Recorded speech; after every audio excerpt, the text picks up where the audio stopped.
just been back here from my epic trek. I've had a shower, warming up now. Usually I'd find the monastery to be pretty cold because I was coming from Varanasi, which was like 38 degrees, and I was hallucinating from Rishikesh, and I get to Dharamsala, it's like 14 degrees, and I've been out, but now I'm pretty warm compared to me on top of that mountain. Like even at night time, I'm feeling pretty hot. Pains all over my body, little bits and cuts. My legs, I imagine, are going to be epically painful. Tomorrow I feel really high, like I won't be able to get to sleep. Too much energy. Like mountain. And anyway, so having a quick review of my trip, looking at what is the worst. I've never bought a trekking map before. I've never looked at the other trekking maps. So this has to be the worst trekking map. If there's worse trekking maps than this for Dharamsala, it has to be pretty bad. Like, this is a pretty bad map. Someone has to make a better trekking map than this. This is just awful. I mean, it was, can't remember how many rupees it was. It was like 55 rupees. So anyway, looking at this, I didn't bother. Like when I got this, I was like, well, I'm definitely not doing a 10-day trek. There were some 6-hour ones and 8-hour ones. I went for this one. And that is...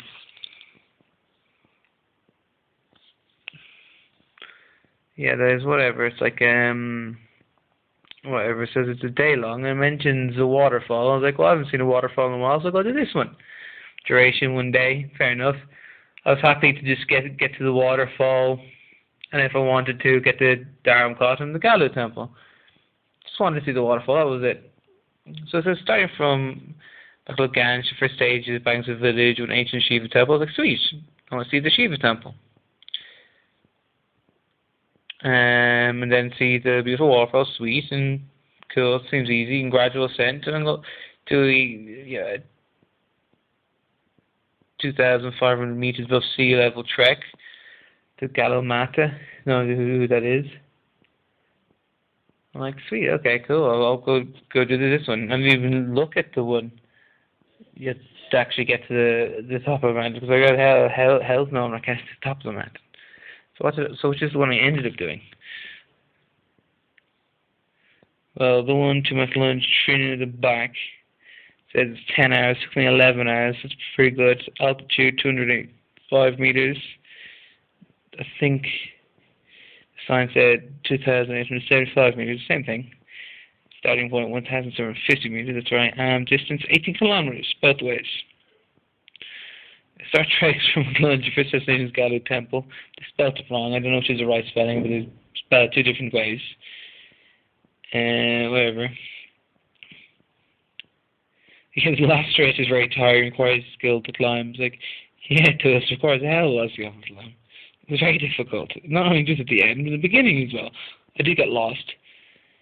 Noon peak, whatever. That's right. It says the entire trek is most charming, enjoyable, and challenging. Okay, that's a good description. And look at how terrible the map is, anyway. So to begin with, it says it's not to scale. I didn't notice this when I got it. So the map itself, I mean, looking at it, it doesn't give you any. You don't know how far away things are because it's not to scale. And it doesn't have gradients. It doesn't show you where the mountains is. It's pretty awful. There's no distancing. This is a pretty awful map. I just went deadly and mapped it up to realize how bad it was.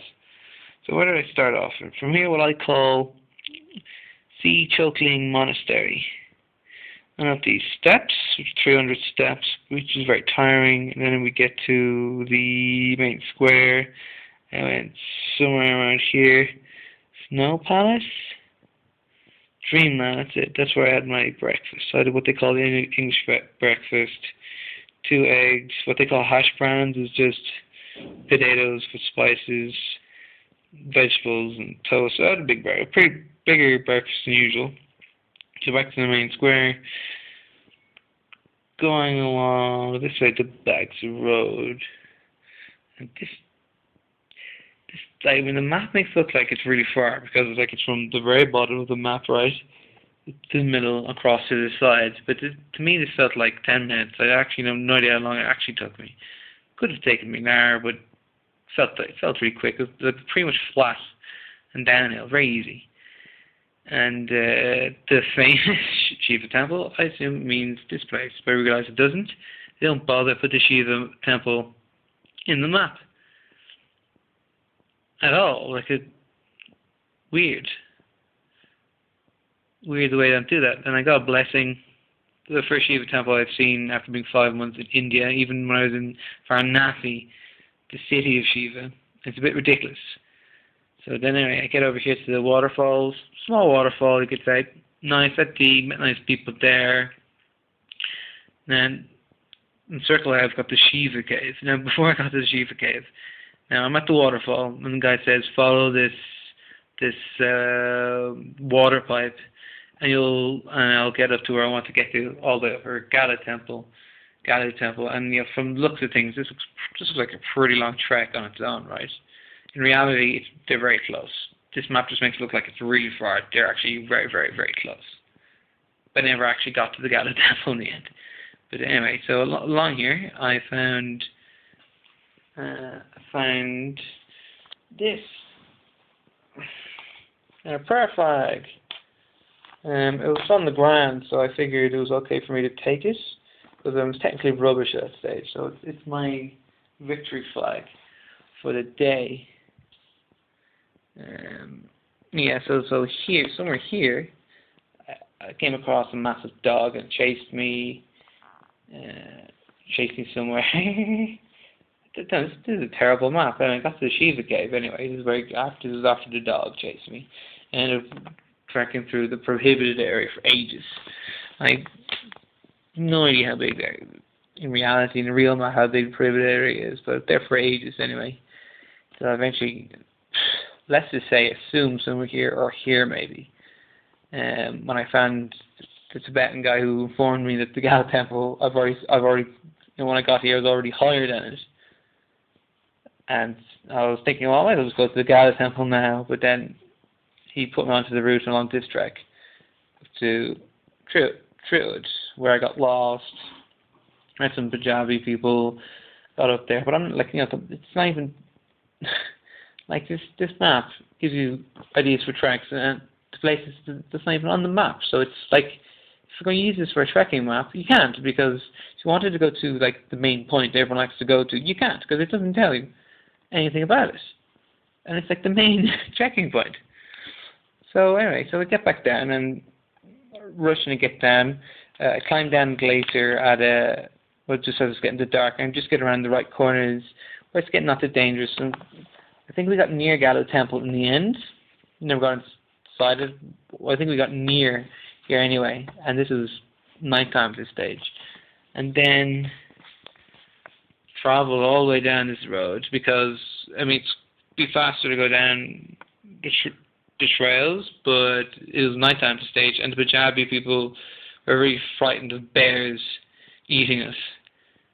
They're, come on, run a bit faster, there might be bears.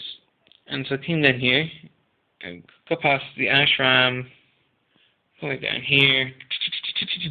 This took us really long. It took me 7 hours or something.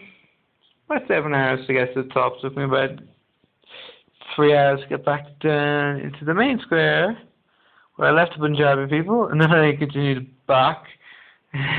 I'm back up again to eat food, where I had a curry, chips, chocolate cake, chai, and a Coke. A Coke with my meal, and obviously chai when I was finished. So I was really hungry, because I didn't eat anything at this stage at 12. I had a big breakfast, and at 12 I had Snickers, two bananas. Later on I had Snickers.